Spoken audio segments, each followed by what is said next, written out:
So how can you add two Apple IDs on the iPhone? Let me explain what's possible and how you can use it. If it's your first time on Foxtecc, subscribe and we can get into it. So you of course know that when we get to the settings, at the top of the list, we have our one Apple account, which is used for the iPhone sign in for things like payments, the App Store purchases, iCloud, and all of that.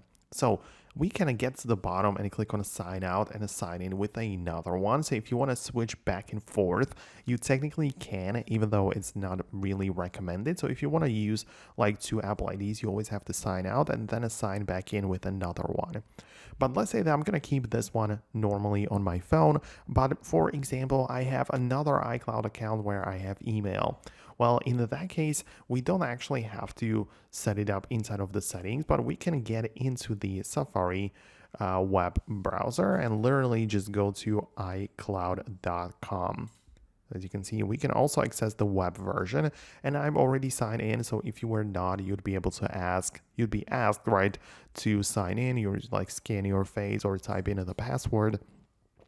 And the point is that in here, you can check out things like the iCloud mail, as I said, without having to sign in to the whole phone, right? So right now you can see I can browse my email in here through the web version.